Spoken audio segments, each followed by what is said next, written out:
ሰላም ሰላም፣ ውድና የተከበራችሁ የፍርት ቤተሰቦች እንዴት ናችሁ? ከኔ ጋር ሁሉ ሰላም ነው፣ እግዚአብሔር ይመስገን። ለቻናሌ አዲስ የሆናችሁ ላይክ፣ ሸር፣ ሰብስክራይብ እያደረጋችሁ 10,000 አስገቡኝ ማለት ነው። አመሰግናለሁኝ። እንግዲህ ጽናትና ኪራ በዚህ ሁኔታ ስላየናቸው በጣም ደስ ብሎናል። እኔ በበኩሌ በጣም ነው የተደሰትኩት ማለት ነው። ምክንያቱም ምን አለ መሰላችሁ እዚህ ጋር አንዳንድ ጊዜ ተስፋ ቶሎ ብለን እንቆርጣለን ማለት ነው። እዚህ ጋር ደግሞ ሁለቱም እንዲሁም በዙሪያቸው ያሉት ጓደኞቻቸው ተስፋ ሳይቆርጡ አብሮ ችግራቸውን በመጋራት እስከዚህን ድረስ ቆይተዋል ማለት ነው። ስለ ሁሉ ነገር እግዚአብሔር ይመስገን። አሁን ላይ ኪራና ጽናት አንድ መናፈሻ እሷን ሰፕራይዝ አደረጋት።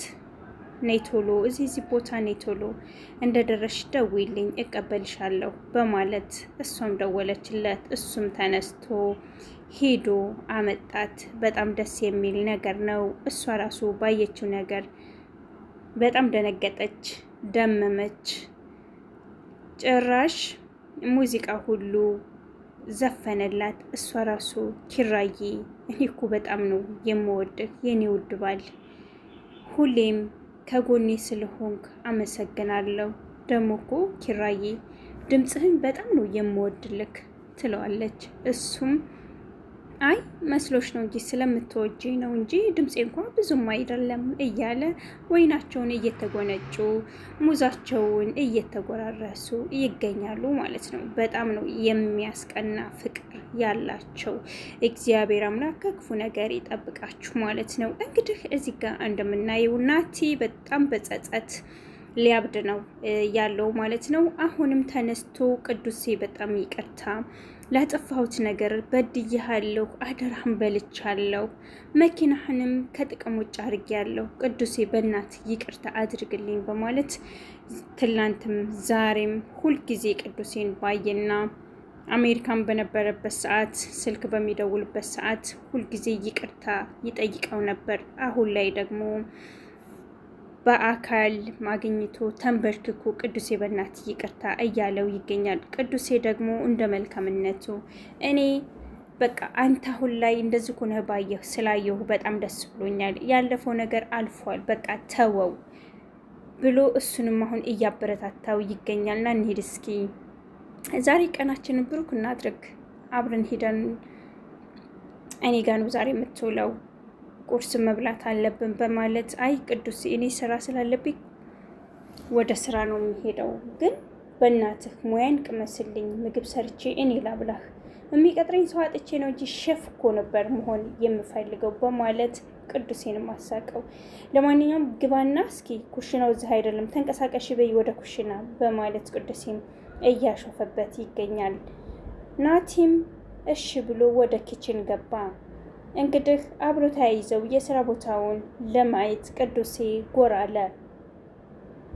ቅዱሴ ጋር እና ናቲ ያሬድ፣ ያው ያሬድን ሁላችንም እናውቀዋለን፣ ትንሽ ፈጠን የሚል ነገር አለበትና ያለውን ነገር ስለ ናቲ ሲጠይቀው ሁሉንም ነገር አብራርቶ ነገረው። በጣም ነበረ የደነገጠው ቅዱሴ። አንተ ናቲ ማለት በጣም አሳቢና በጣም ሲጨነቅ የነበረ ልጅ ነው።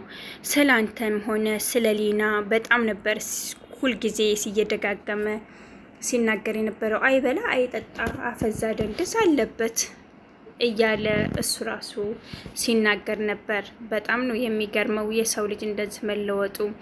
እንግዲህ ኤደን፣ ሀናና ኪያ ያው ዛሬ ቤት ዝግጅት ላይ ናቸው ማለት ነው። ቤቱንም እያዘጋጁ ይገኛሉ። አንዷ ቤት ስትወለውል፣ አንዷ ስትጠርግ፣ አንዷ ግድግዳ ስታጥብ እናያቸዋለን ማለት ነው። እኛ የማዳም ቅመሞች ደግሞ ብቻችንን አንዲት የምሳ ጠረጴዛ ትንሿን ብቻችንን ነው የምናነሳው። እዚጋ ግን ለሶስቱ ነው እየተታገሉ ይገኛሉ ማለት ነው።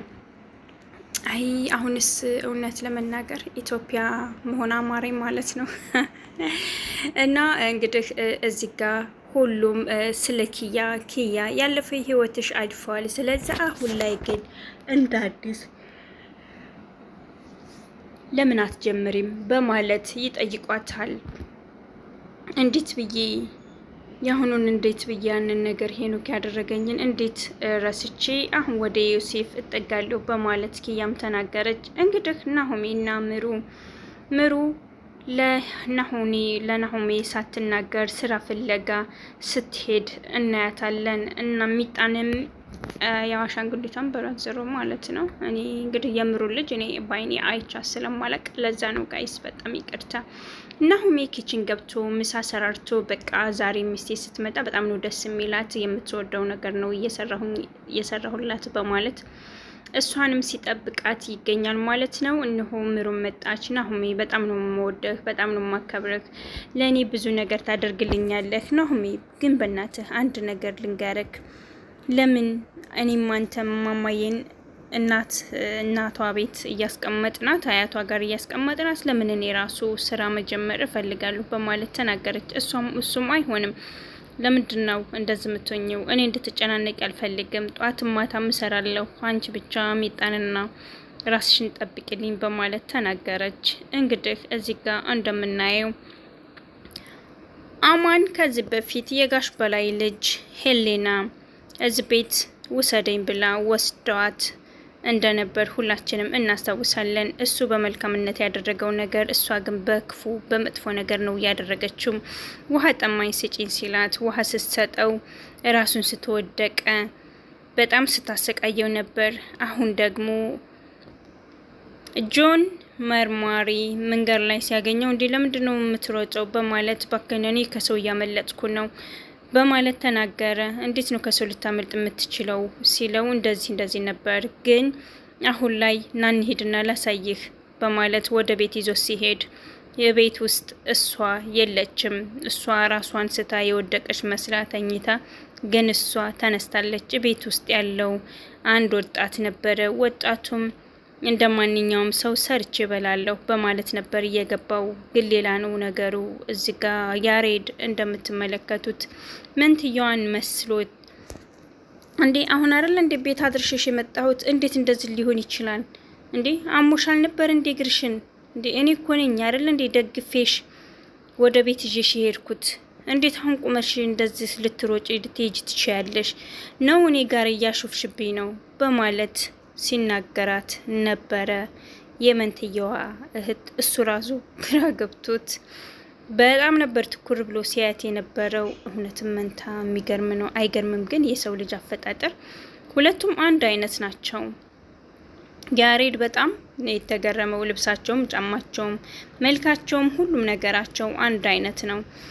እህቴ ዛሬ ግን ፊትሽ ደስ ፈገግታ የሚላለው ምንድነው? የተገኘ ነገር አለ እንዴ? ስለት አይ ምንም የተገኘ ነገር የለውም እንደው እንዲሁ ነው በማለት ነው። እንዴ እህቴ እግርሽ ምን ሆነሽ ነው? ውይ እዚህ ጋር እኮ ሲሄድ ወለም ብሎኝ ነው በማለት ተነገረች። እንዴ ለምንድነው ያልነገርሽኝ ስትላት አይ ብዙም ስላልተጎዳሁ ነው፣ ግን ሰው አግኝቼ ረድተውኛል በማለት ተናገረች። አይ እህቴ የማያውቅሽ ሰው ከመሬት ተነስቶ እንዴት እንደዚህ ያንቺን እርዳታ ሊያደርግ ይችላል? እህቴ በጣም ተጠንቀቂ፣ በዛሬው ሰዓት በጣም ከባድ ነው በማለት ተነገረች። እንግዲህ ሊና አባባ በእውቀቱ እንዴ ልጅ ፐ ወዴት ለመሄድ ነው እንደዚህ አምሮብሽ በማለት አባባ በእውቀቱ ሲናገሯት ነበር። አይ ናቲን ለማግኘት ልሄድ ነበር ስትል ተገኝታለች። አይ ልጄ እንደምትወጂው አውቃለሁ፣ ግን ቆጠብ ማለት አለብሽ።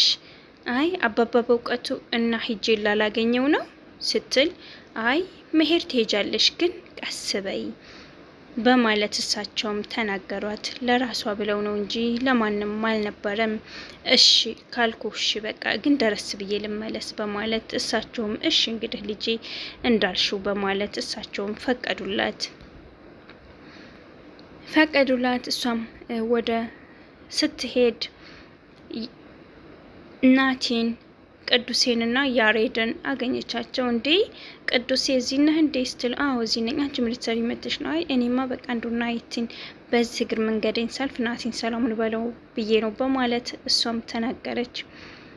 በቃ እሱን ሰላም ካልኩት እና ይቅርታ አላረግሽለትም ሲላት አይ ይቅርታ አድርጌለታለሁኝ፣ ግን አብሮ ለመሆን ደግሞ ትንሽ ጊዜ ያስፈልገኛል በማለት ተናገረች። እሱም ቅዱሴም እሺ በቃ አንቺ ያልሽው ይሁን በማለት ተናገራት። ስለተከታተላችሁኝ